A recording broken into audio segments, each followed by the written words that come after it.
we welcome our chief guest and dignitaries, let us invoke and seek blessings of Ma Saraswati while we have two angels besides us. May we please play Saraswati Vanna.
May I request Rupali to present a bouquet very quickly to His Lordships.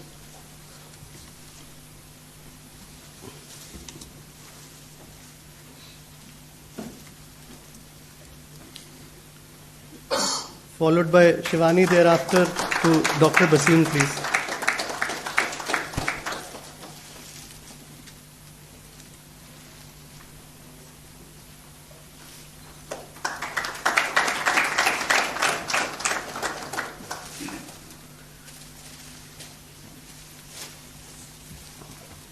May I now request Dr. Bhasin, President of Society of Indian Law Firms and National President, Indo-American Chamber of Commerce, for his opening address and formally introduce our chief guest and keynote speaker for the day, Honorable Justice V. Ramasubramanian, please.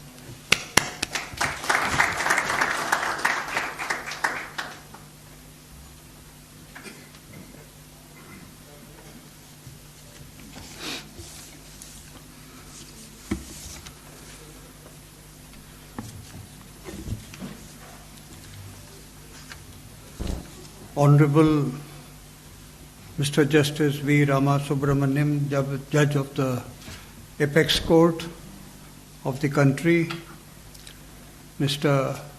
Asim Chawla, members of Chawla and Talwar families, my very distinguished and esteemed colleagues from the profession and also from the profession of chartered accountancy. They're present in good numbers here. Ladies and gentlemen, who are the hosts you see for this memorial lecture? It is Rupali and Asim Chawla. Most of you know about Asim Chawla. But those of you who are not introduced appropriately to Mr. Chawla should know that he is a noted tax lawyer and a prolific author, and now represents the tax department in cases before the courts, that is the High Court also, as a counsel. I have witnessed him closely over possibly 2 decades or so, as he has climbed up the ropes of the legal profession all these years. His authorship on contemporary issues of taxation was pre-reviewed by me, and my statement with regard to the book and its contents is as under, and I quote what I wrote at that time.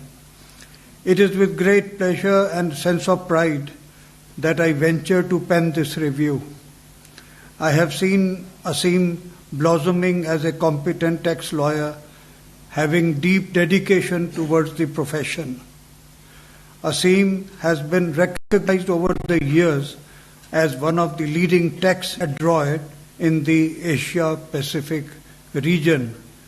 I think that is an understatement, because he's very much known in the United States, being an integral part of the Asia-India Committee of the American Bar Association, also having been a co-chair of that. The book which I am referring to is a treasure of global tax issues, which navigates and traces the present Indian tax scenario in globalization, and also takes a bird's eye view of issues and remedies.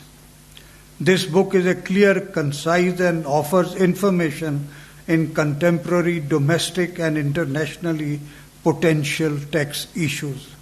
This book gives easy way for a non-tax lawyer to understand the essential taxation information. A study of the contents of this book will enable the legal and the tax practitioners to know and take advantage of the prevalent situation from different perspectives, and also provide guidance for further discussions. Asim's compendium, I've seen it outside, you can also have a look, it's there, on company cases received the foreword of Honorable Mr. Justice Ramasubramanian, and I'm told that the said company law publication has been one of the best-selling books. Rupali is involved in various charitable initiatives, and the charity named Sukhmani Parivar Trust is also supporting an evening tutorial center for EWS, the economically weaker section students.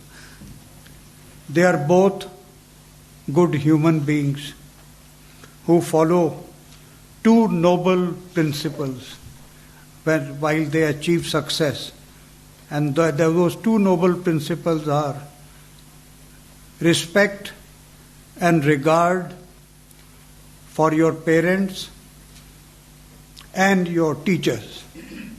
These are the 2 principles which I tell every student.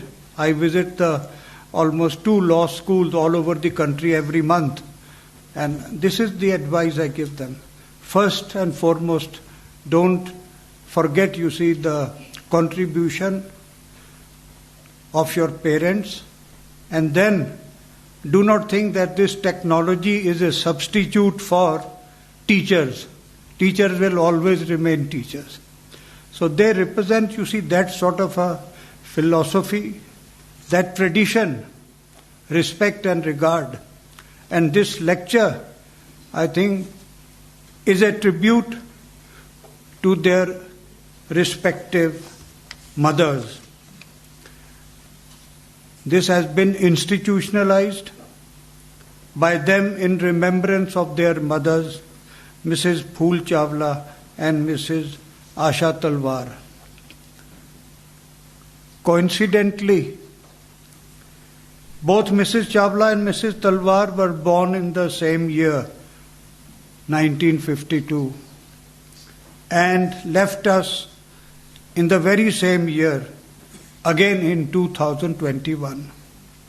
And there is another coincidence that they both studied in the same primary school together. So the virtues that they have, they are common. I would just like to highlight what I know about late Mrs. Chawla. Asim had been contemplating this event in discussions with me for over a year, and we were fortunate that Mr. Justice Ramasubramanian has graciously obliged with his presence and agreed to deliver this first inaugural edition of the memorial lecture. It is indeed a moving gesture by the family, initiated by Asim and Rupali. Mrs. Chawla was a simple lady, espousing high family values. She not only kept the family together, but equally shouldered her husband unhesitantly in making sacrifices in bringing the family where it is today. She believed that education is a great tool of empowerment, and that vision actualized in making available the best for her children. For her, the family always came before herself.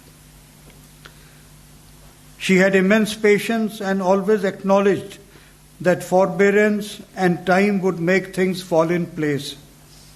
She was immensely God-fearing and believed in the labor of love, and that karma is supreme, that there is no substitute when it comes to hard work.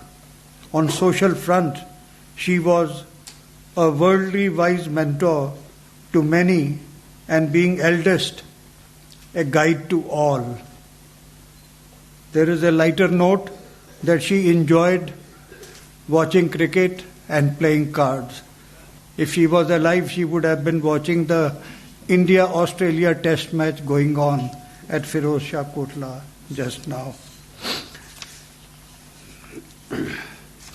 Mr. Subhash Chawla and Mr. Lalit Talwar, along with their members of family, that is Asim, Rupali, Sumit, Shivani and children, and similarly Rahul, Radhika and kids, do fondly remember their mother / grandmother on this occasion today. This lecture is first in the series of thought-provoking and stimulating themes in the coming years.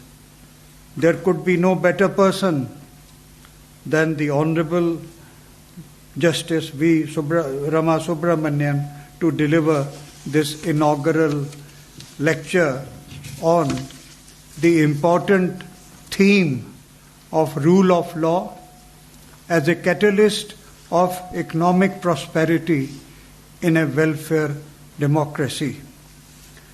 Justice Subramanian was born in 1958 in Tamil Nadu, India. He completed his BL, that is the Bachelor of Laws, from Madras Law College and enrolled as a member of the bar almost exactly 40 years ago, that is on 16th February 1983. Practiced for about 23 years in Madras High Court and was appointed as an additional judge of Madras High Court on 31st July 2006 and a permanent judge on November 9, 2009. And then he was sworn in as the Chief Justice of Himachal Pradesh High Court on 22nd June 2019 before being elevated to the Apex Court, that is the Supreme Court of India. Justice Subramanian has made immense contribution to Tamil language. He has authored a book in Tamil on principles of law and justice in Kambha Ramayana. He also wrote a series of articles under the caption Ariviya Luku Apal, that is in Tamil newspapers for 27 weeks.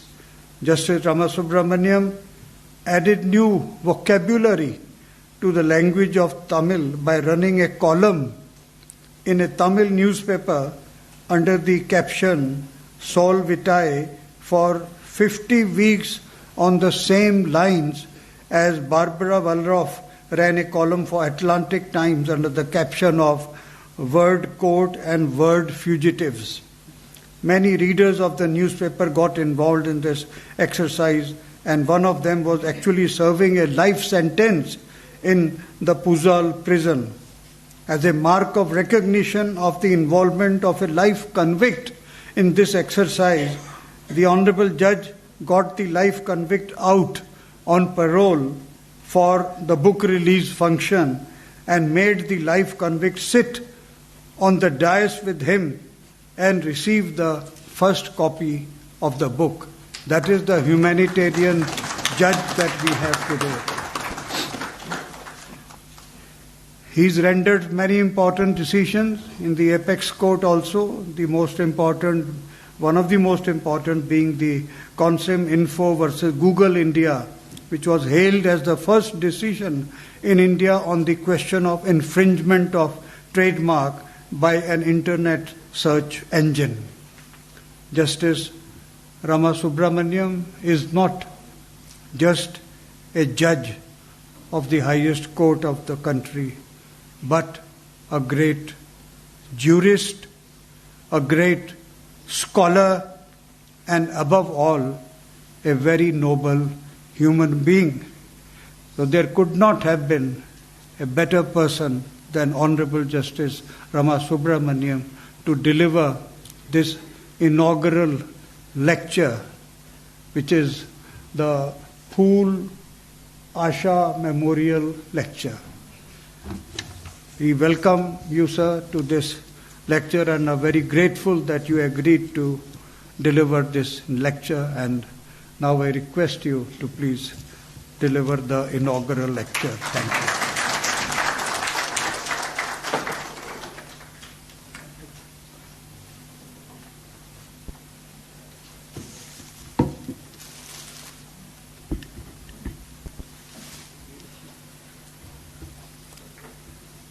Dr. Lalit Bhasin, my good friend Hasim Chala, his wife Rupali, distinguished invitees, dear friends, I deem it both a privilege and an honor to have been invited to deliver the first Phool Asha Memorial Lecture today. I was very happy that this program began with an invocation to Goddess Saraswati.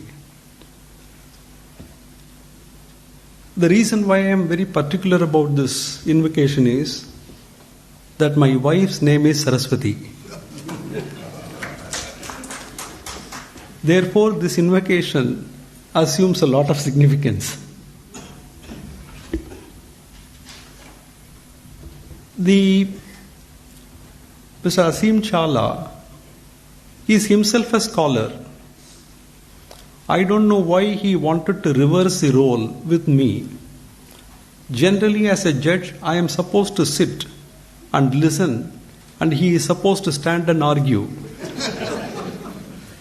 Today, he is sitting and listening to me, making me stand up and argue before him. I only hope that he does not pronounce judgment immediately, but reserves it for eternity. Dear friends, the Rig Veda declares in Mandala 1, hymn 25, Yachitide Vishoyata Pradevam Varunavratam Minimasi Dyavi Dyavi. The meaning of this verse is, O God Varuna, as we are men, day after day, we violate whatever law of thine, but give us not as a prey to death. This is the meaning of the verse. Thus, our first gateway to knowledge, which was through the Rig Veda, recognizes two important things. Namely, number one, that we are governed by a set of laws. Number two, that as men we are prone to violate the laws. So this is from where our knowledge started. Vedas did not make any pretensions about our character. They understood what we will be. Therefore, it is interesting to talk about rule of law as a catalyst of economic prosperity in a welfare democracy. The importance of the rule of law was aptly summarized by Adam Smith in Wealth of Nations, and I quote, "Commerce and manufacturers can seldom flourish long in any state which does not enjoy a regular administration of justice, in which the people do not feel themselves secure in the possession of their property, and in which the faith of contracts is not supported by law." I unquote. Therefore, it is that the rule of law is recognized to have a nexus both with economic prosperity and the nature of the state. The catch of this topic is actually in three phrases. Number one, rule of law. Number two, economic prosperity. And number three, welfare democracy. The difficulty with these three phrases is that they all appear to be so simple, and we think that we have understood them. But in reality, we understand very little of each of these three phrases. Therefore, I would like to divide this topic into 5 parts. Number one, the first part dealing with what is law. The second part dealing with what we mean by rule of law. The third part dealing with what is democracy and what is a welfare state. The fourth part dealing with what is the causal connection between rule of law, democracy, and economic prosperity.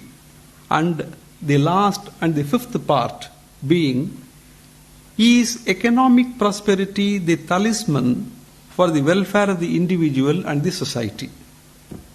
So let us divide this topic into these 5 parts.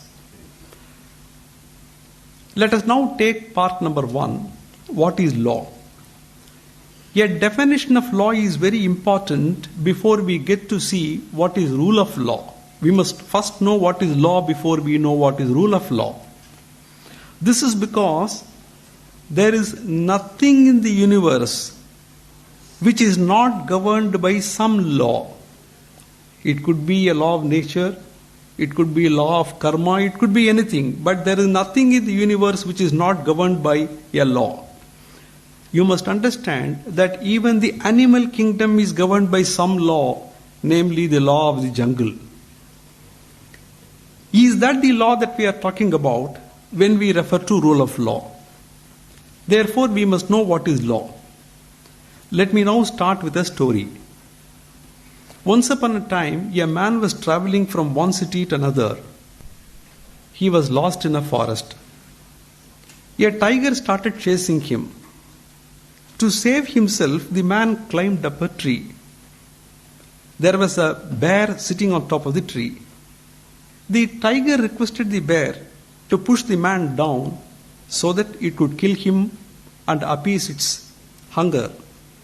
The bear refused to do so, saying that the man has taken refuge in its house and that it was its duty to protect the man, protect the Atithi.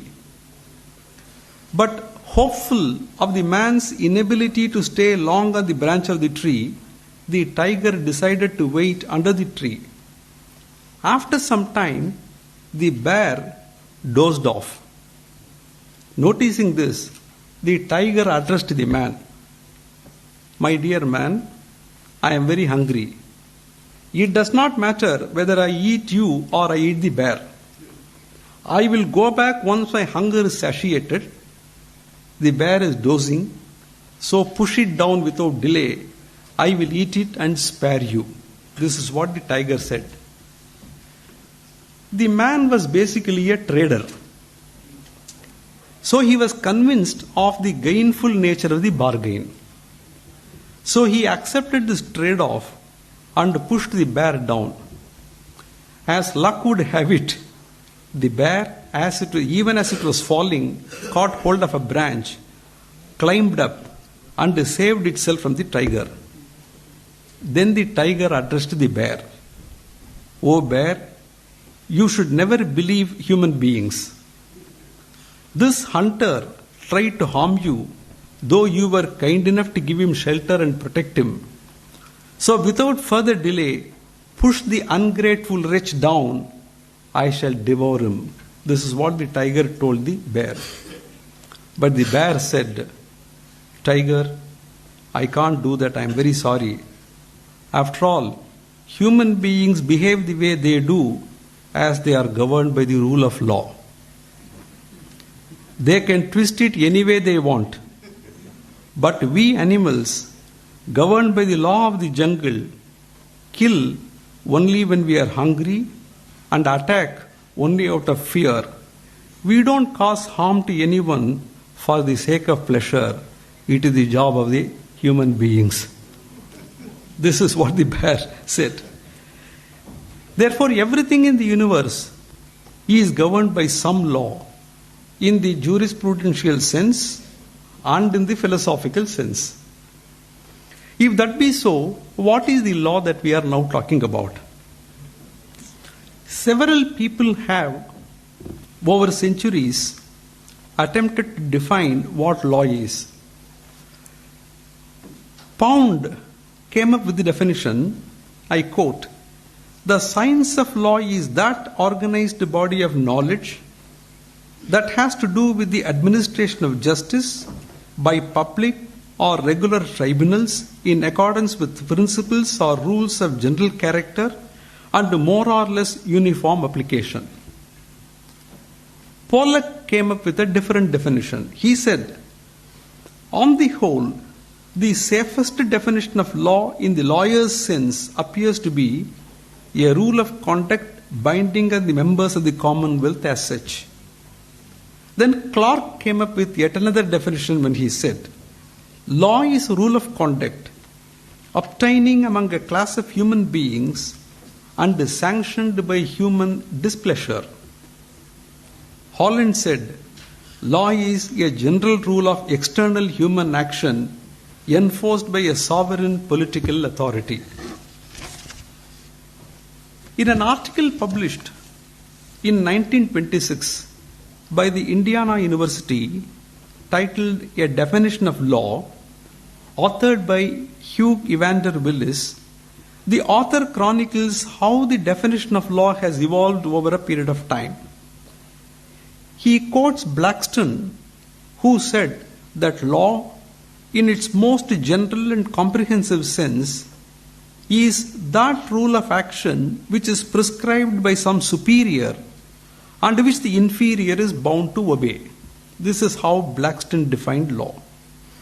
But the problem with this definition is that there need not always be a superior and an inferior for a law to come into existence.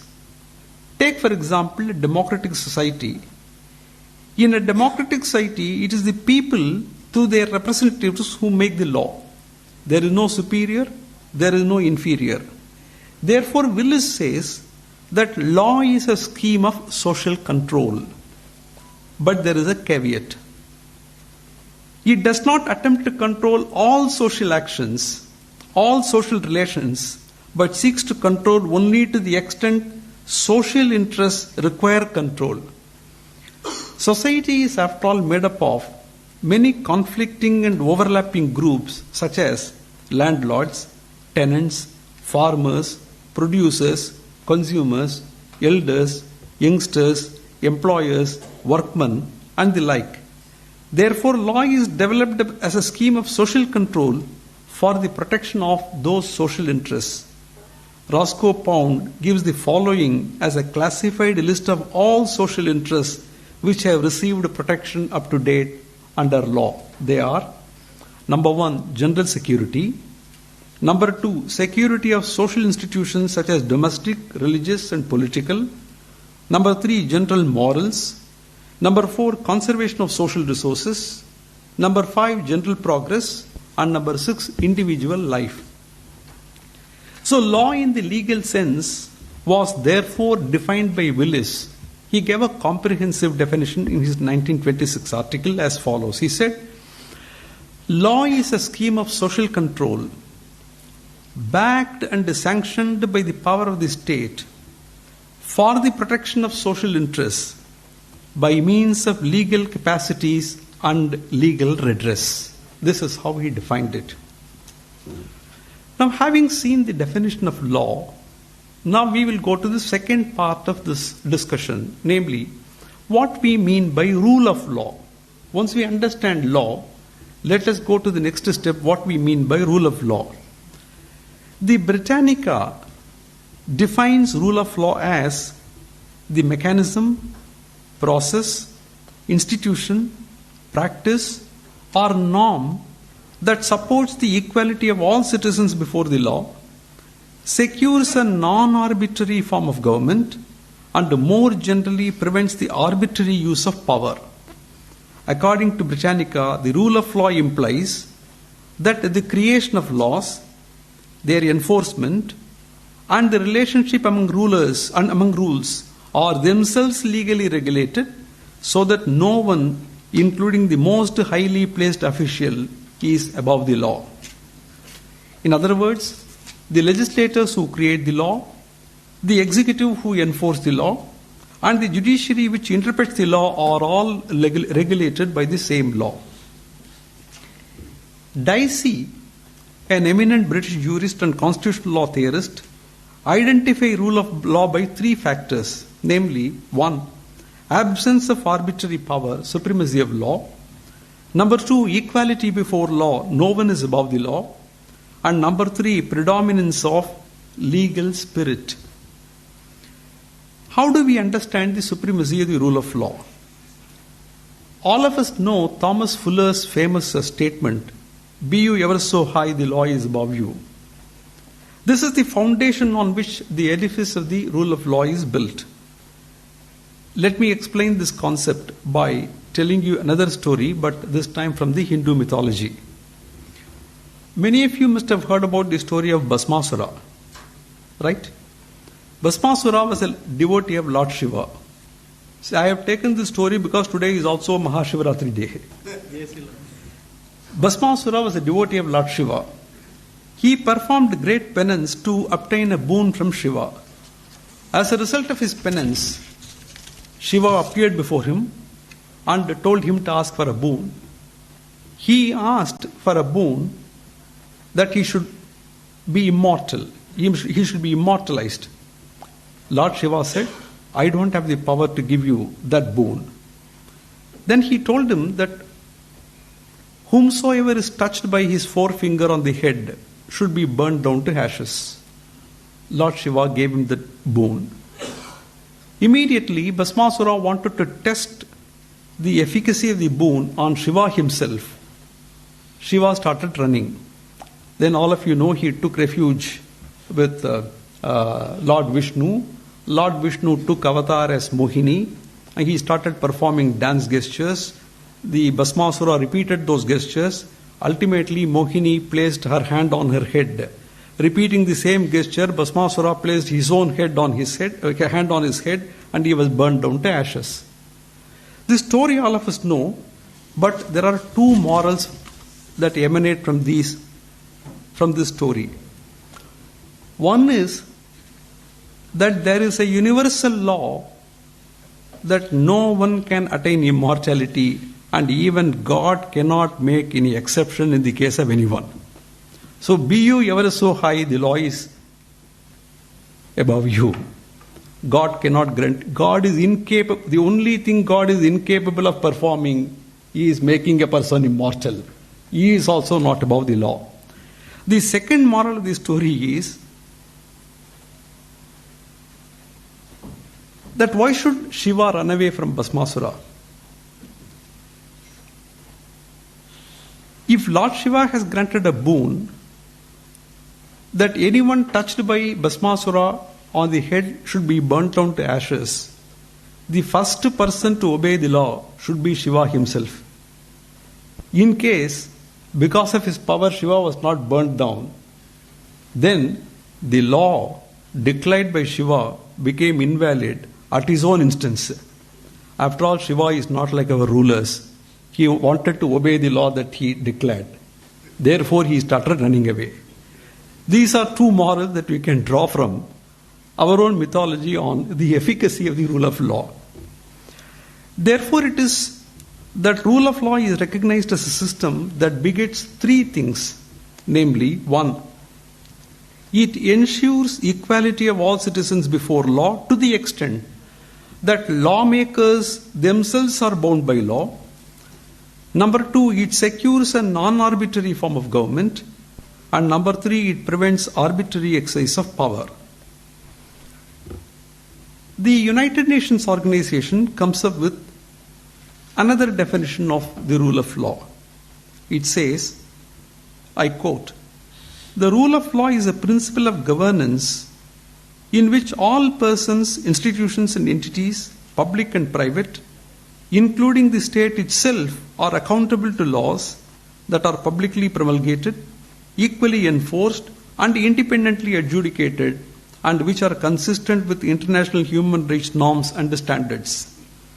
It requires measures to ensure adherence to the principles of supremacy of the law, equality before the law, accountability to the law, fairness in the application of the law, separation of powers, participation in decision making, legal certainty, avoidance of arbitrariness, and procedural and legal transparency."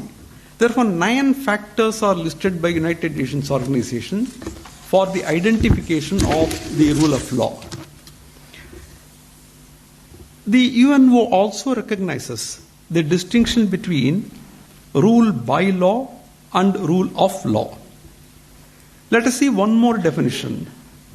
There is something called World Justice Project, which is an independent multidisciplinary organization working to create knowledge and stimulate action to advance rule of law. It was founded in 2006 by William Newcomb. This William Newcomb later became the president of the American Bar Association. This World Justice Project defines rule of law as a durable system of laws, institutions, norms, and community commitment that delivers, number 1, accountability, number 2, just law, number 3, open government, and number 4, access to impartial justice. These are the 4 factors on which this WJP lays emphasis. Therefore, whatever be the definition of the expression rule of law, the underlying theme appears to be equality before law and equal protection of laws. Keeping this conceptual basis in mind, let us now move on to the third part of the discussion, namely, what is democracy and what is a welfare state? We all know that there are different forms of government such as monarchy, republic, totalitarian, democracy. There are varied subcategories about which we are not now concerned. In fact, Plato classified the forms of government as, number 1, aristocracy where philosopher kings will rule, number 2, timocracy, number 3, oligarchy, number 4, democracy, and number 5, tyranny. It is very interesting to see that Plato's classification is in the descending order of merit. It means democracy comes as the second worst form of government, according to Plato. According to Plato, although freedom is a true value, look at what Plato considered as the pitfalls of democracy. According to Plato, although freedom is a true value, democracy involves the danger of excessive freedom, of doing as one likes, which leads to anarchy. Secondly, according to Plato, equality related to the belief that everyone has the right and equal capacity to rule, which according to Plato brings to politics all kinds of power-seeking individuals motivated by personal gain rather than public good. This is why Plato came up with the idea of philosopher kings, and he thought that aristocracy will be the best form of government. According to Plato, democracy is highly corruptible. It opens gates to demagogues, potential dictators, and can thus lead to tyranny. That is how he placed it, just above tyranny. But is democracy so dangerous as portrayed by Plato? In an article by Robert Dahl, Sterling Professor Emeritus of Political Science, Yale University, appearing in the Encyclopedia Britannica, the author defines democracy and analyzes certain fundamental questions that confront democracy. I quote from the Encyclopedia Britannica. Democracy literally means rule by the people. The term is derived from the Greek demokratia, which was coined from demos, people, and kratos, rule, in the middle of the 5th century BCE to denote the political systems then existing in some Greek city-states, notably Athens. The etymological origins of the term democracy hint at a number of urgent problems that go far beyond semantic issues. If a government of or by the people, a popular government, is to be established, at least 5 fundamental questions must be confronted at the outset, and two more are almost certain to be posed if a democracy continues to exist for long. This author, Robert Dahl, enlists those 5 questions and those 2 additional 2 questions. These questions are, number 1, what is the appropriate unit or association within which a democratic government should be established? Should it be a town, a city, a country, business corporation, university, an international organization? What? Question number 2, given an appropriate association, who among its members should enjoy full citizenship? Which persons, in other words, should constitute the demos? Is every member of the association entitled to participate in governing it? Assuming that children should not be allowed to participate, as most adults would agree, should the demos include all adults? If it includes only a subset of adult population, how small can the subset be before the association ceases to be a democracy and becomes something else, such as aristocracy? Question number 3, assuming a proper association and a proper demos, how are the citizens to govern themselves? What political organizations or institutions will they need? Will these institutions differ between different kinds of associations? Question number 4, when citizens are divided on an issue, as often they will be, whose views shall prevail? And in what circumstances? Should a majority always prevail? And should minorities sometimes be empowered to block or overcome a majority rule? This is the 4th question. Then the 5th question is, if a majority is ordinarily to prevail, what is to constitute a proper majority? A majority of all citizens, a majority of voters. Should a proper majority comprise not individual citizens but certain groups or associations, such as hereditary groups or territorial associations? These are very difficult questions that are sometimes incapable of being answered. But there are 2 more additional questions. The additional question number 1 is, the 5 questions which are enumerated earlier presuppose an adequate answer to a 6th and even more important question: why should the people rule themselves? Is democracy really better than aristocracy or monarchy? Perhaps, as Plato argues in the Republic, the best government would be led by a minority of the most highly qualified persons, namely philosopher kings. What reasons could be given to show that Plato's view was wrong? Question number 7. No association could maintain a democratic government for very long if majority of the demos or a majority of the government believed that some other form of government were better. Thus, a minimum condition for the continued existence of a democracy is that a substantial portion of both the demos and the leadership believes that popular government is better than feasible alternative. What conditions, in addition to this, favor the continued existence of democracy? The answer to these questions can perhaps be found in democracies which are actually welfare states. We have answered a part of the third question. What is a democratic state and what is a welfare state? We have completed democracy. Now let us see what is a welfare state.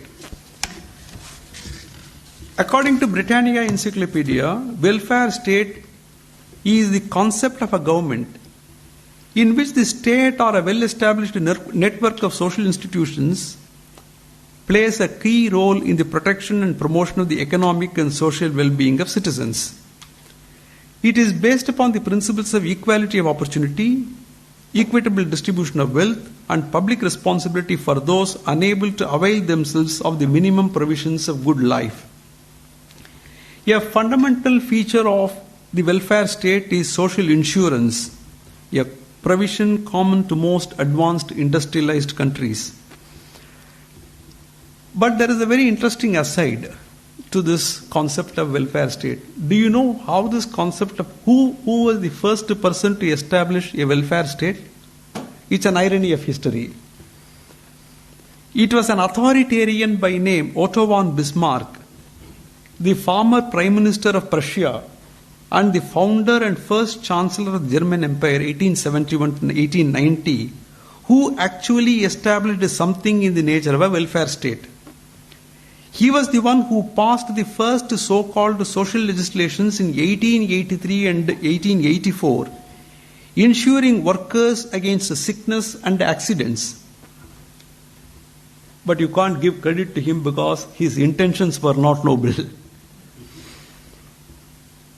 What he did was, shortly before passing these welfare legislations, Bismarck had passed a law against socialist tendencies in the country.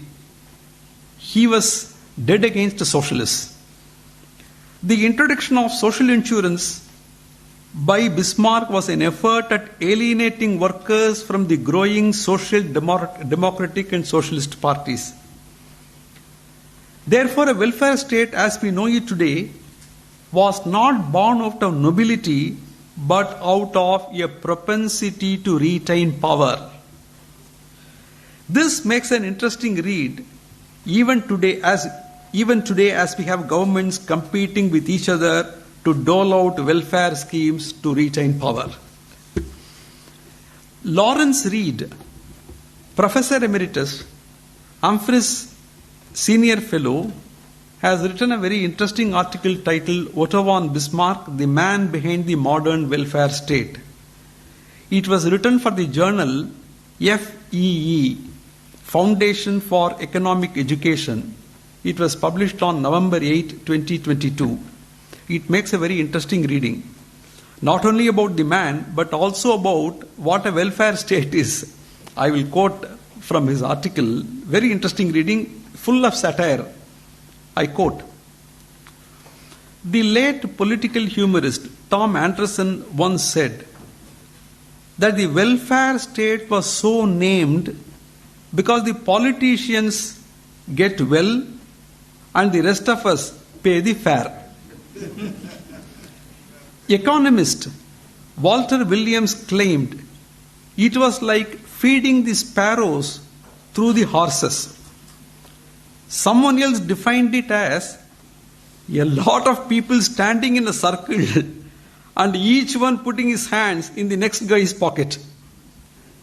Personally, I think it is a scenario in which politicians offer security but ultimately deliver bankruptcy, financial and moral. Perhaps the most eloquent critics of the welfare state come from economist Thomas Sowell. In various places, he has described it thus: the welfare state is the oldest con game in the world. First, you take people's money away quietly, and then you give some of it back to them flamboyantly. It has always been judged by its good intentions rather than by its bad results. It shields people from the consequences of their own mistakes, allowing irresponsibility to continue and to flourish among ever wider circles of people. It is not really about the welfare of the masses, it is about the egos of the elites. That's a lot of wisdom packed into a few pithy sentences, but the welfare state's track record has always been a far cry from its promises. This is what Lawrence Reed says. It begins modestly, then the bills pile up. To pay for it, deficits, taxes, debt, and inflation rise, robbing Peter to pay Paul. Demagogues wage class warfare and buy votes with it. The long-term fiscal health of a country is sacrificed for short-term gratification. Incentives get skewed away from self-reliance and personal initiative and towards dependence on concentrated power. People become less charitable, figuring the state will take care of things they used to handle themselves at half the cost. Sooner or later, if the welfare state is not reversed, the takers outnumber the makers. And why should we expect anything but bad outcomes from a fundamentally immoral practice rooted in legalized plunder? One man is known as the father of modern versions. That would be Otto von Bismarck. Though no fault of his own, Bismarck was born on April Fool's Day. For pranking an entire country into a welfare state, however he is culpable, did he do it because he loved people or just wanted to help them out? That is the naive and non-historical perspective. The truth is that he was far more cynical and self-serving and not Mother Teresa. This is what Lawrence Reed about. Criticisms apart, today we live in a world of inequalities. The removal of these inequalities is not possible in a society where there is only cold neutrality. A society which places a sprinter and a locomotor disabled person on par in a 100 meters race cannot pass muster today. Therefore, a welfare state is a necessity of our time. That is how people are made up of. True equality lies in providing a pedestal, a small springboard, or a pair of crutches to those disadvantaged, underprivileged, and the humbled. Therefore, whatever be the critique of a welfare state, we can't really be carried away by what one man did and what a few could really follow today. Keeping this perspective of a welfare state, now let us move on to the fourth part of the discussion, namely, what is the correlation between rule of law, democracy, and economic prosperity? Today, an impression is gaining ground among intellectuals that countries prosper well in non-democratic states as there are no constraints on industrial, trade, and other economic activities. Take, for example, countries where there are no labor welfare legislations. The cost of production is very less, and the turnover of those countries far exceed the turnover of other countries. Here you have to extract work only for 8 hours a day. In those countries where there are no labor welfare legislations, you can squeeze them up to the brink. Take another example of countries where there are no environmental regulations. Polluting industries can thrive in those countries, and countries which zealously safeguard their own environment outsource the production of certain products to industries in those countries. Therefore, some theorists argue that democracy is actually a hindrance to growth.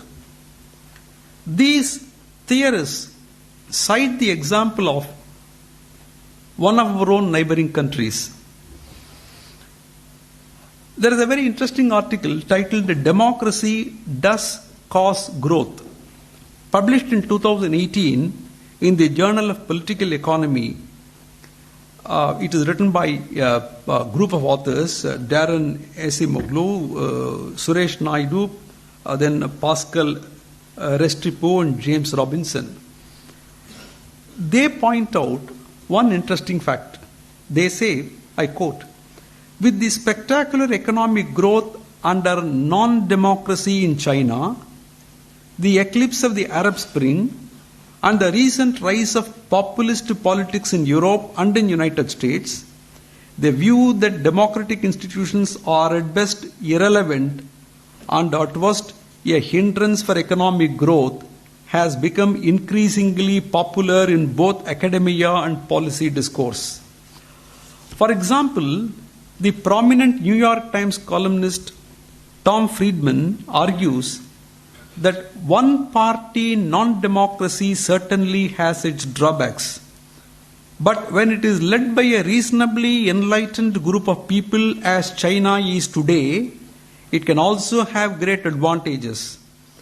That one party can just impose the politically difficult but critically important policies needed to move a society forward in the 21st century. This is what New York Times columnist wrote in 2009. And another person, Robert Barrow, states that this view even more boldly. He says, more political rights do not have an effect on growth. Although some recent contributions estimate a positive effect of democracy on growth, the pessimistic view of the economic implications of democracy is still widely shared, this article states. But thereafter, they go on to establish that such a view, such a pessimistic view was completely wrong. This group of authors who have done this study for the Journal of Political Economy, they have undertaken a study from 1960, what happened to countries in 1960 to 2010. What they say is, using a panel of countries from 1960 to 2010, we estimated the impact on economic growth of the unprecedented spread of democracy around the world that took place in the past 50 years. The evidence suggests that democracy does cause growth and that its effect is significant and sizable. Our estimates imply that a country that transitions from non-democracy to democracy achieves about 20% higher GDP per capita in the next 25 years than a country that remains a non-democracy. The effect of democracy does not depend on the initial level of economic development, although we find some evidence that democracy is more conducive to growth in countries with greater levels of secondary education. This is the finding that they have recorded. Now, coming to the rule of law and its correlation to the economic prosperity, I was telling you about this World Justice Project. The World Justice Project has been preparing what is called a Rule of Law Index from the year 2009. It is published annually, Rule of Law Index for every country. The scores and rankings of the World Justice Project Rule of Law Index are based upon 8 primary factors. Number 1, constraints on government powers. Number 2, absence of corruption.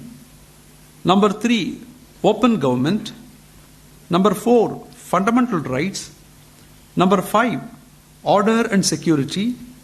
Number 6, regulatory enforcement.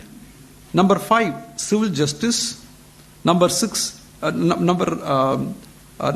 civil justice. Number 8, criminal justice. Apart from these 8 factors, there are also 44 sub-factors on which scores and rankings are made. In the year 2022, the country of Denmark was ranked number 1 in the index and Venezuela was at the bottom of the list. In fact, I checked up from the bottom. because before my heart stopped, I found that India had a good score at 77 out of 140 countries. But we had a score of 0.50 out of 1. But you should know that India is placed among certain countries. That's very shocking. We are placed along with Sri Lanka, Guyana, Ukraine, Uzbekistan, Suriname and Thailand, all of which have scored a rank of 0.50 out of 1. But while the placement of a country at a particular rank in the overall index could be different, the placement of the same country in the index in respect of each of the 8 factors may vary. The overall index takes it's a cumulative figure. But in respect of each one of the 8 parameters, the ranking could be different. For instance, there are countries which I don't wish to name, where ethnic cleansing has taken place. But these countries have been placed higher in rank than India because of the cumulative effect of all the 8 factors. There are countries where the head of the state cannot be criticized except at the risk of imprisonment. For instance, there is a Southeast Asian country which was ranked 139 out of 180 nations by Reporters Without Borders on the Global Press Freedom Index in the year 2022. That particular Southeast Asian country was ranked 139 out of 180 countries by Reporters Without Borders, another NGO, on the Global Press Freedom Index. But in the overall index of World Justice Project on rule of law, that country is ranked 60 places ahead of India because of the economic prosperity of that country. Therefore, when you talk to people who rule that country, they tell you, sir, in our country, we can't criticize our ruler. We don't have the freedom. But if you lost something at your house today, tomorrow morning the policeman will be at your doorstep retrieving the stolen product. What do you want? Do you want the freedom to criticize your ruler and have a police force as you have today? Or do you want the reverse of it? This is a very hard choice that people have to make. While WJP, this World Justice Project, focuses on rule of law, there is yet another firm called the PRS Group, which is a geopolitical risk ratings firm.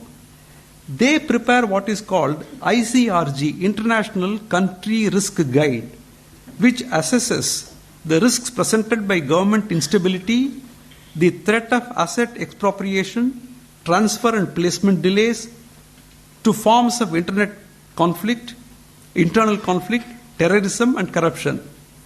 ICRG rating comprises 22 variables in 3 subcategories of risk, namely political, financial and economic.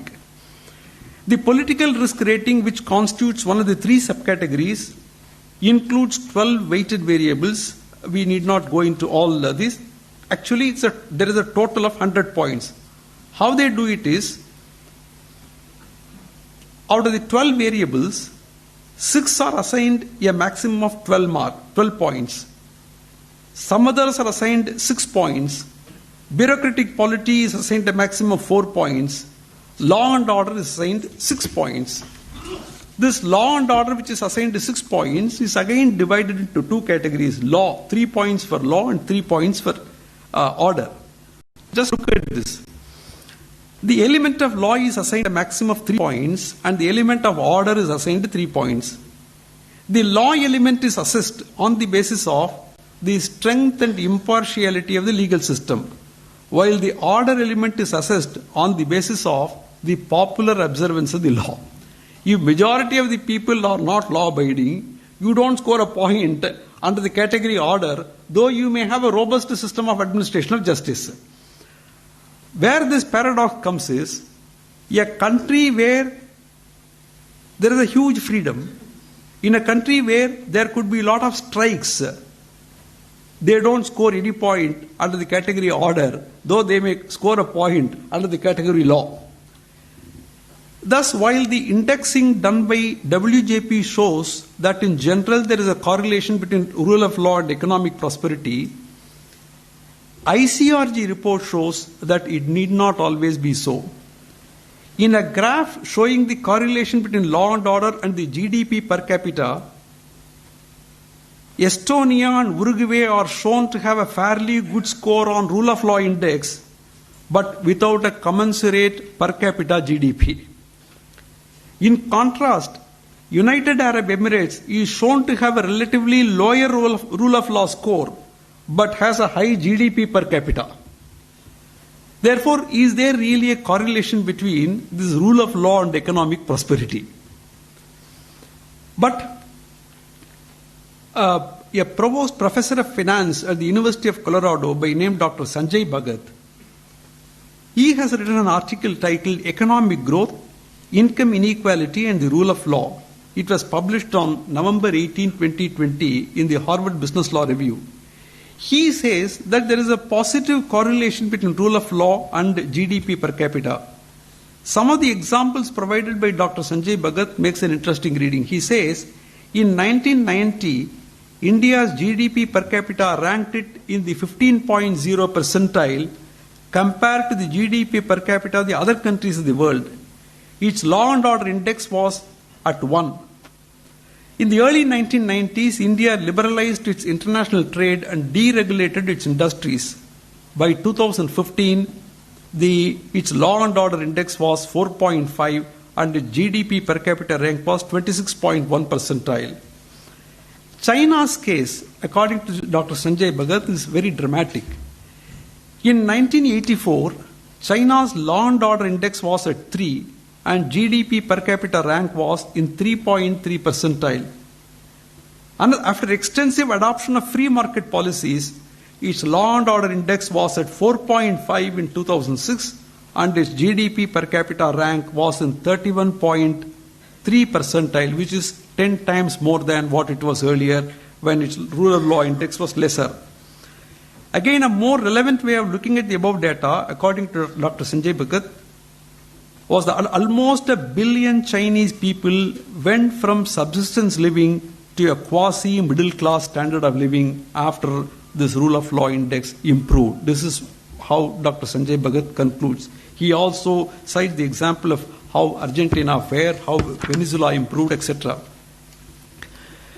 Therefore, there is certainly, scientific studies show that there is certainly a correlation between the improvement of rule of law with the economic prosperity that a country may find.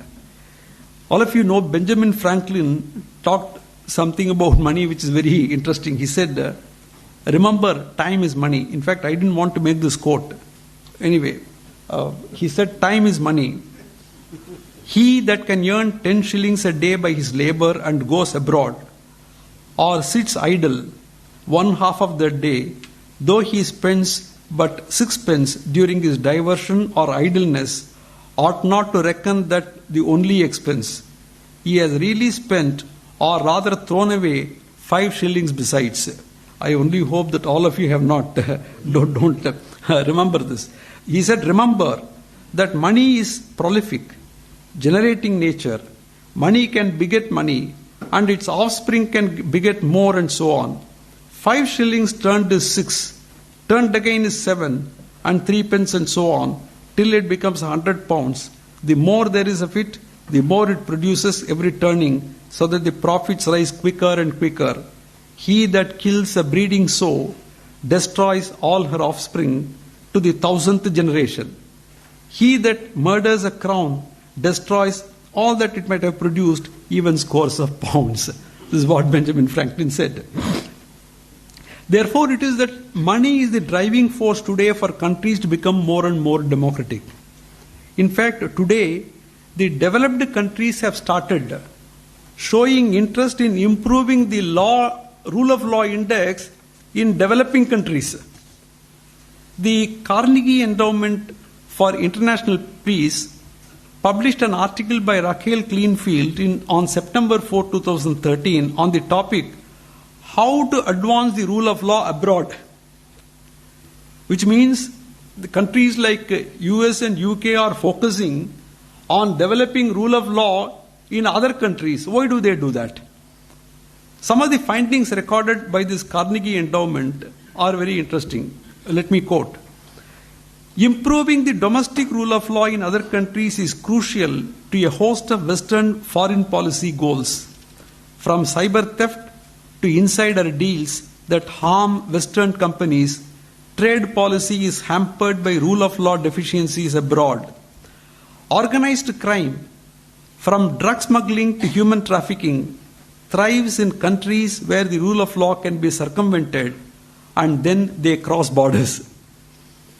Corrupt police with ties to criminals spur violence throughout Mexico and Central America that spills into United States. Modern rule of law building programs began to proliferate in numbers and expenditure after the Cold War. Today, numerous non-governmental organizations, private and non-profit contractors, international organizations such as the World Bank, and bilateral donors from the United Kingdom to Japan work on rule of law reforms. In the US, in the United States government, you must remember, 7 cabinet level departments and 28 agencies, bureaus and offices have worked on rule of law issues in over 184 countries. They don't just mean their business, they mean our business too.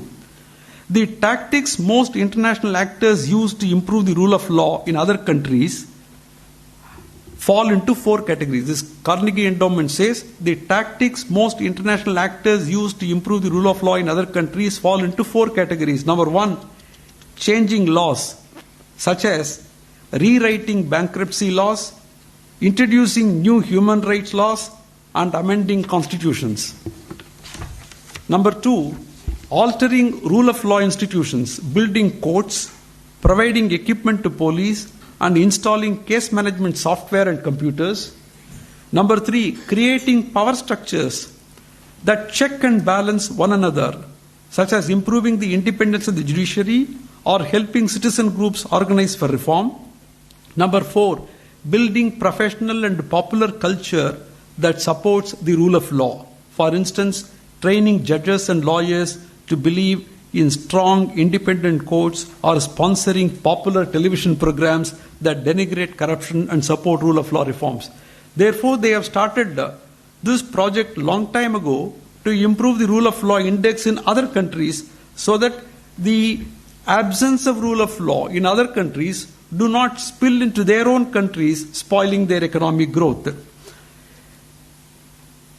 This article by Raquel Kleinfeld contains a very interesting finding about something which we will never think of connecting to rule of law or economic prosperity. He says, culture is an important and overlooked element of the rule of law. If citizens ignore laws, then only a despotic state can uphold them. If the press and the citizenry do not expect public servants to obey laws, then there will be no social pressure to keep corruption in check. Professional culture may also impede the rule of law, such as in courts where corruption is so widespread that it becomes the norm, or in police agencies where passing kickbacks to superiors is expected. Such cultural habits prevent the use of civil society and legal entities to ensure accountability. Therefore, the international community has now realized that economic disparity somewhere is a threat to economic prosperity elsewhere. Therefore, they attempt at improving the rule of law everywhere. With this understanding, now let us move on to the last part of our discussion. Is economic prosperity the talisman for the welfare state, welfare of the individual and the society? While the focus everywhere is only on economic prosperity, there are 2 things that are actually lost sight of. Number 1, economic inequality and disparity. Number 2, the role of religion on economics. The website of the International Monetary Fund contains a statement by Andrew Stanley, March 2022, to the effect that global inequalities are in bad shape and mostly do not appear to be getting better. IMF released a World Inequality Report 2022 containing 2 traditional measures and 2 newly added measures. The traditional measures are wealth and income. According to the report, the poorest half of the global population owns just 2,900 pounds sterling in purchasing power parity per adult, while the top 10% owns roughly 190 times as much. Income inequalities are not much better. The richest 10% today snap up 52% of all income. The poorest half get just 8.5%. In other words, some 10% of the world population owns 76% of the wealth of the world, and they take 52% of the income and accounts for 48% of the carbon emissions. An Oxfam report shows that in the 10 years since the financial crisis, the number of billionaires has nearly doubled, and the fortunes of the world's super rich have reached record levels.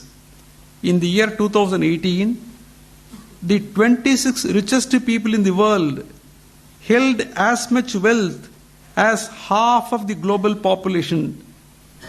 That is 3.8 billion poorest people, down from 43 people the year before. It became 26 from 43. This matters because rapid rises in incomes at the top are driving and exacerbating within country income inequality. From 1990 to 2015, the share of income going to the top 1% of the global population increased in 46 out of 57 countries with data. Meanwhile, in more than half of the 92 countries with data, the bottom 40% received less than 25% of overall income. Therefore, how should the rule of law address this income inequality and disparity rather than addressing the issue of economic prosperity? Because of the inequalities in the distribution of wealth and income, there has developed a very hard critique of the rule of law itself. So far we have been talking very high of the rule of law. But because of the inequality in income, wealth, etc., a hard critique has developed. Alastair Hudson, an English barrister and an academic, has written an article whose title itself is very interesting. He says, "Law as Capitalist Technique." It was published in King's Law Journal in 2018. Some of his observations are very interesting. Some of the lawyers should really read.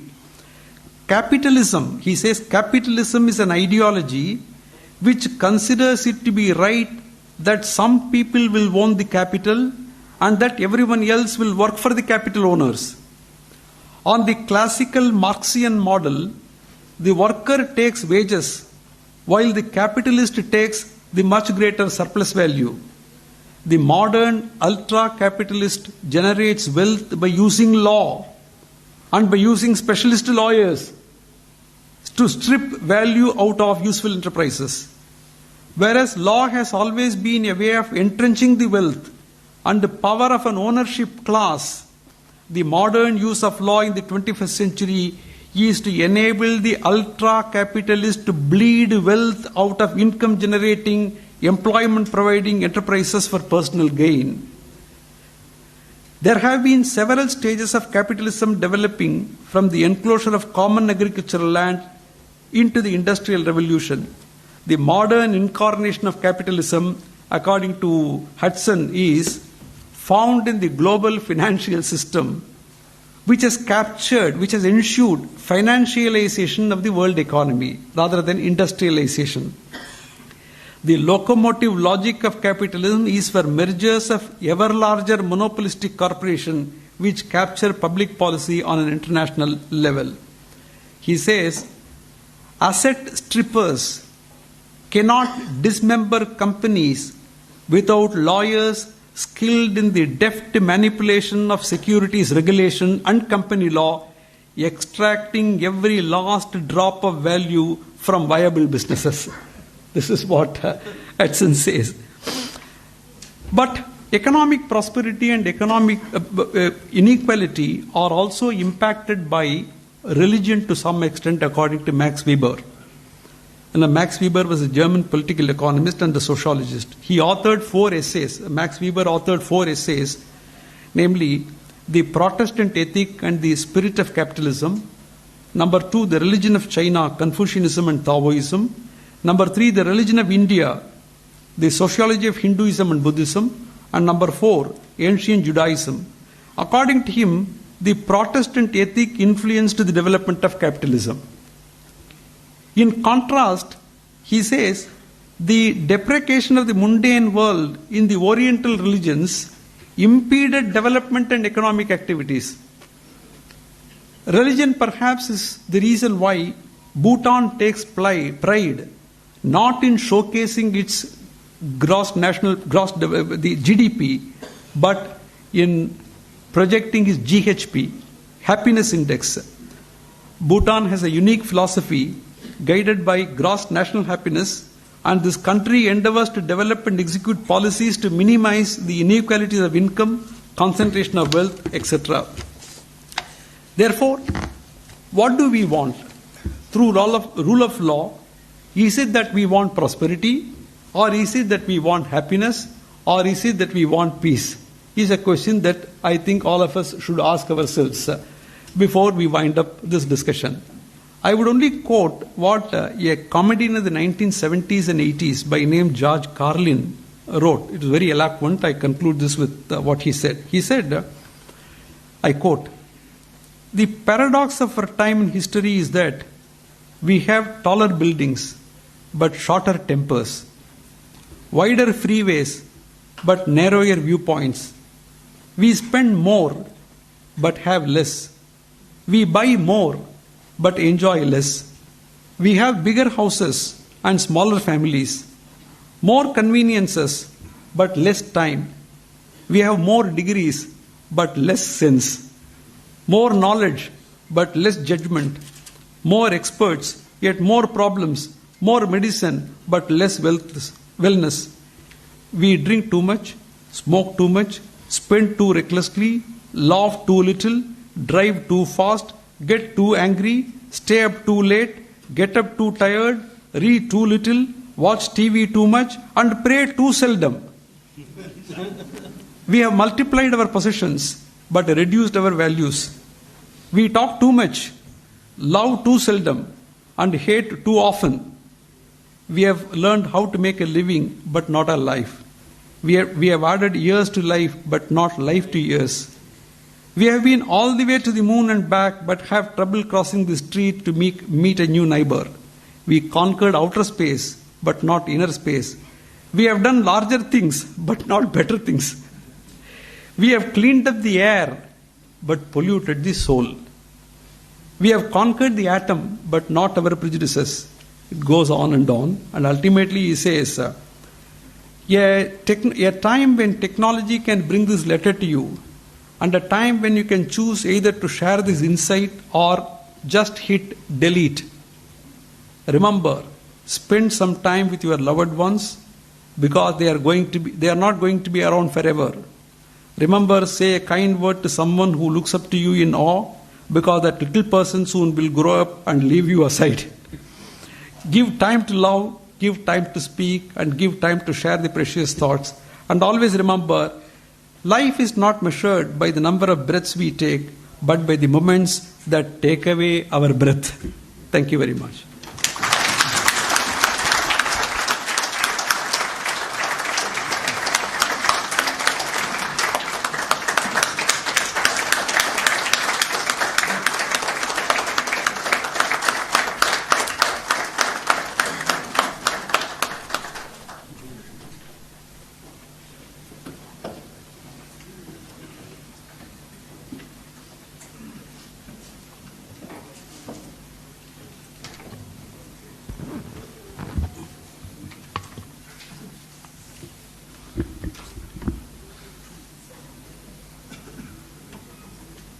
It was brilliant, scholarly, well-researched, thought-provoking lecture by Honorable Justice Ramasubramanian. I think the host should be proud of the fact that the inaugural lecture has been a stupendous success, and all of us feel like students who have learned so much as a result of this scholarly presentation by the Honorable Judge. How he dissected, you see, the subject into 5 parts. What is law? What is rule of law? What is democracy, welfare state? The interconnection between these and the economic prosperity. I think it was very revealing. And speaking for myself, although I put in 61 years in the profession, but still it was, I thought I was a student still learning. Thank you, sir. The laws are of 2 types. One is the substantive law, other is the procedural law. What the Honorable Judge has highlighted to you are the cardinal features of what the substantive law as he expressed. Now, how it is implemented, that is the procedural part, is that the rule of law is perhaps the most important feature of our Constitution, and the same has been captured in the motto adopted by the Honorable Supreme Court, Yato Dharmastato Jaya. That is, where there is adherence to law, there is victory. All organs of a welfare state must act in accordance with the rule of law, with an independent and efficient court system being the backbone for the implementation and effectiveness of the rule of law. Rule of law and economic development. Now, this is the procedural part of what I would like that this is to be treated as implementation of what has fallen from the Honorable Judge. The rule of law and economic developments are directly related. In a country ruled by law, business, that is foreign investments, employment, would automatically show positive trend, as a result leading to widespread economic development and the eradication of poverty and inequality engulfing our society. A legal system that provides strong legal protection for investors will grow much faster than a legal system that does not have any legal protection for the investors. A lack of law leads to a decreased incentive to invest and dampens the economic growth of a country. Thus, it is increasingly being felt that along with the other factors, enforcement of the rule of law is directly related to economic development of the country. Your Lordship, you referred to the World Justice Project. I am myself a signatory to that World Project, and I follow those principles. Well, friends, as these days we have in the on the channels, season 1, season 2, or episode 1 or episode 2, I am sure that there will be soon, possibly you don't have to wait for 1 year, there should be an episode 2 by the Honorable Judge himself. And may I request you, sir, to touch upon one aspect, that we talk about law, we talk about rule of law, but we hardly talk about justice. Our Constitution, the preamble itself says, we the people of India, for economic, social, political justice, we are giving this Constitution to ourselves. We have forgotten the justice part of it but there is so much of dependence on law. With the result, we have so many laws, and so far India is concerned, we have outdated laws. Still we have 1800 something and 19 early 20s and all those laws are there. Most ill-drafted laws we have. No one talks about delivery of justice to the people of this country. Personally, I don't like the expression rule. We are not meant to rule anyone. There should be like self-governance or governance for justice. If rule of law could be substituted by governance for justice, I think that would be all-inclusive, including the rule of law. Rule of law should be a vehicle to achieve, to reach the goal of justice. So that needs to be highlighted, and there could be no one better than your Lordship, you see, to tell us something more in the next lecture, which I am sure Asim will organize. So, sir, thank you very much. I think it was a brilliant lecture, and as I said, all of us must have learned something more than what we know already about our constitution, about our institutions, about our rule of law. Thank you.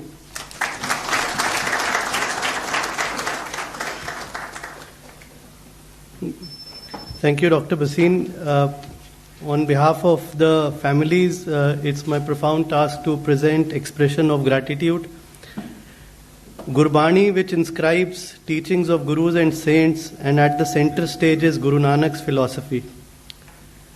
Guru Nanak's thoughts on education are engrossed as Vidya Vichari Ta Parupkari, which simply would translate as contemplate and reflect upon knowledge, and you will become a benefactor to others. Guru Nanak emphasized that if you desire to acquire true knowledge, make people's welfare your aim in life. My Lord Justice Manian's poise, aura, and presence can be best summed up as simplicity is the ultimate sophistication. Indeed, so true to the first name of his Lordship's.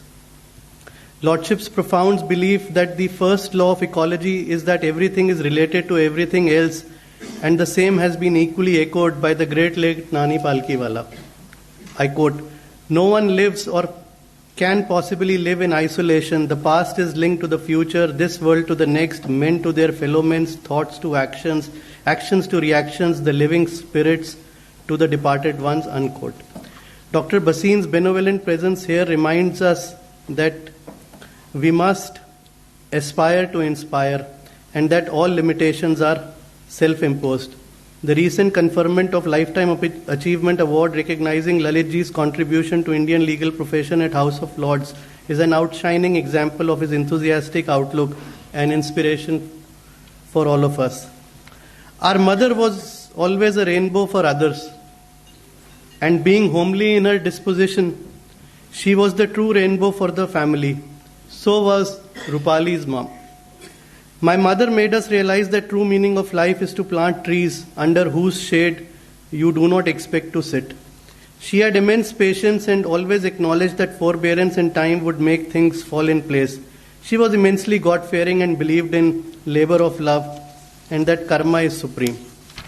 On social front, she was a worldly wise mentor to very many, and perhaps being the eldest, a guide to all. And she never wanted us to waste our energies on trivial things. She had the wisdom to balance situations and events and divergent viewpoints of family members, and that's true with Rupali's mom also. On behalf of my father, my wife Rupali, and all our families present here, we commend this lecture series to all yourselves, and may Almighty bestows us with vigor, enthusiasm, and ability to ensure that it becomes a calendar event as prompted by Lalitji. And as a tax lawyer, true to my brief, I would say that it does subsist on a going concern basis. We could not have dreamt of a better opening with His Lordship amiably gracing the first edition.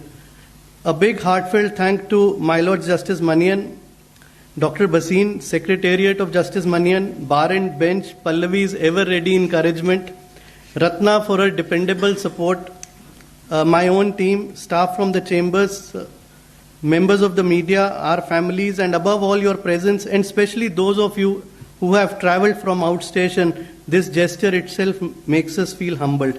Before I ask my father to do the honors, there are a few recognitions here. I want one Colombian to meet another Colombian. So, Dr. Ashish Sani, whom we fondly call as Manu Bhaiya, can he just recognize the presence of Gaurav sir here? He is present here.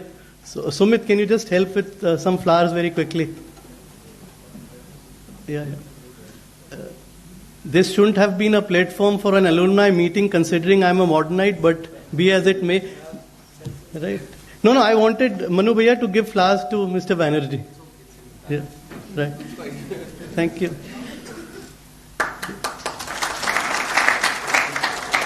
We have a galaxy of luminaries here, and I'm grateful to all of them. Bapa, can I ask you to recognize the presence of Mr. Mathur, who is the president of Delhi High Court Bar Association? He's sitting with almost all the past presidents of Institute of Chartered Accountants of India, but be as it may, he perhaps he can accept this on behalf of the past president sitting here. Just wait. Just give Bapa.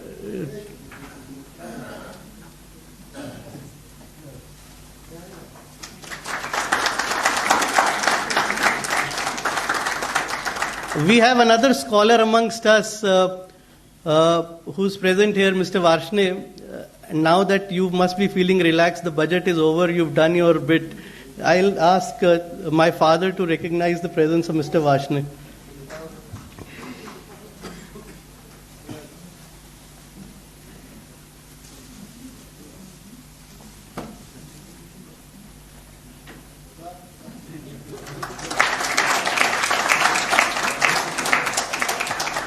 Whatever good you like about the budget being delivered, give credit to Mr. Varshne. Whatever you don't like, you can defer it to the political class.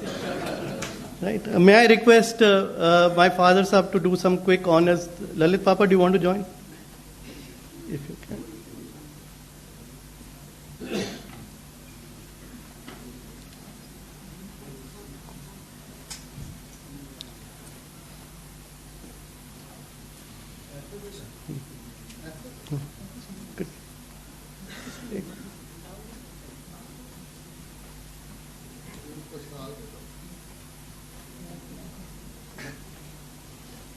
Ram sister.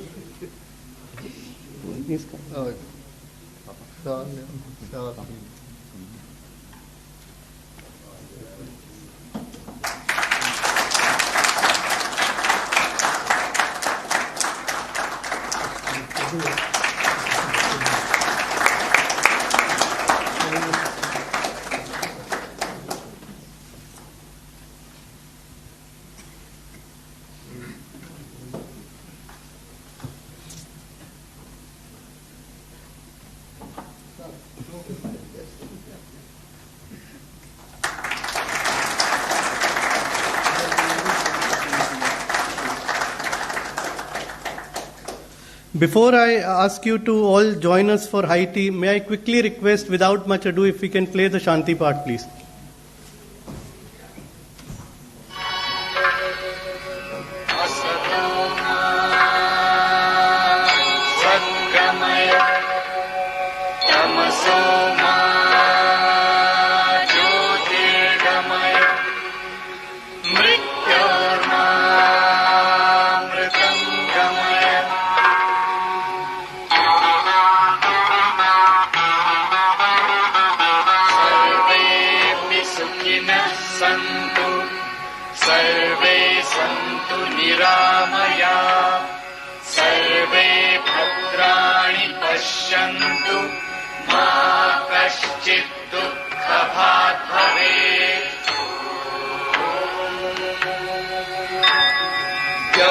शांति शांति अंतरिक्ष शांति पृथिवी शान्तिः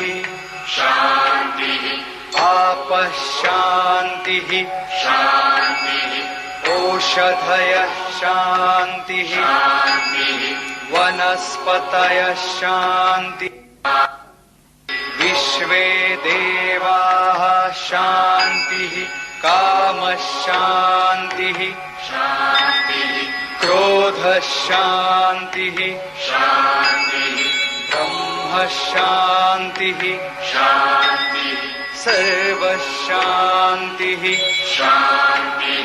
शान्तिरेव शान्तिः सामः शान्तिरेधि यतो यत समीहसे ततो नु अभयं कुरु शन्नः कुरु प्रजाभ्यो भयं न पशुभ्यः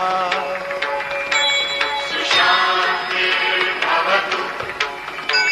सुशान्तिर्भवतु सुशान्तिर्भवतु.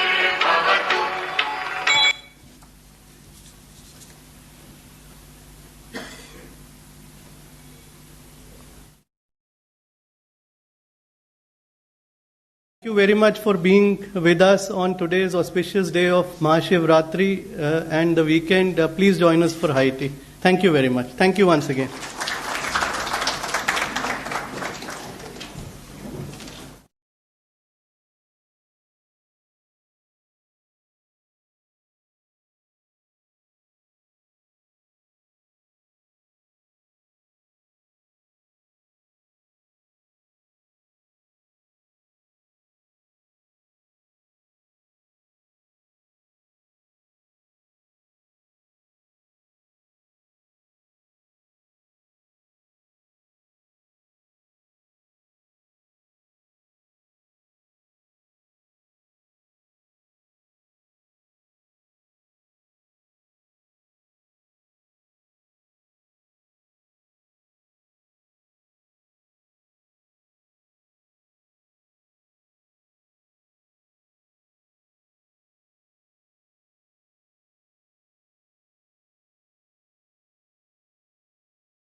ഇത് 1000 ഓടി പോയി ചത്തുപോയി.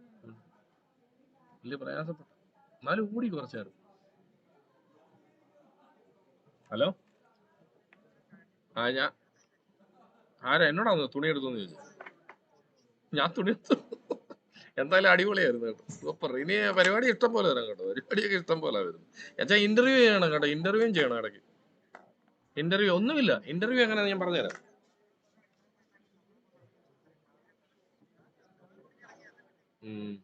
അല്ല, ഇതൊക്കെ എല്ലാത്തിനും നമുക്ക് അങ്ങനെ മേടിക്കാൻ പറ്റത്തില്ലല്ലോ. ഒരു പരുവത്തിന് നമുക്ക് മേടിക്കും. ഇപ്പം തന്നെ ഞാൻ പറഞ്ഞു 6 മണി കഴിഞ്ഞിട്ടാണ് എന്തെങ്കിലും കൊടുക്കണേന്ന് പറഞ്ഞു അവരോട്. അപ്പം ഓക്കെ, ഒരു പ്രശ്നമില്ല, കൊടുക്കാമെന്ന് പറഞ്ഞു. പക്ഷെ എന്താ പറയുക, നമുക്ക് ഇഷ്ടം പോലെ വർക്ക് വരും. ഇനി ഇന്റർവ്യൂവിന് അച്ഛൻ DSLR ഉണ്ടോ അച്ഛൻ? അതൊക്കെ നമുക്ക് ഒപ്പിക്കാം, കുഴപ്പമില്ല. അങ്ങനെ ഇന്റർവ്യൂ വരും ചില സമയത്ത് കേട്ടോ. അതെന്ന് പറഞ്ഞാൽ ഒന്നുമില്ല, റോഡിന്റെ മൈക്ക് വേണമെന്നുള്ളത്. അച്ഛൻ്റെ ഇരിക്കുമല്ലേ മൈക്ക്, റോഡിന്റെ മൈക്ക് 2 പേർക്ക് വേണം. അല്ലാതെ അത് എന്നോട് പറയണേ, ഭയങ്കര വില ഇപ്പം പറയാം, 28 രൂപയ്ക്ക് കിട്ടും കേട്ടോ. റോഡല്ലേ എടുക്കുന്നത്, റോഡാച്ചാ നല്ലത്. ഞാനിപ്പം മേടിച്ചു 28,000 രൂപ.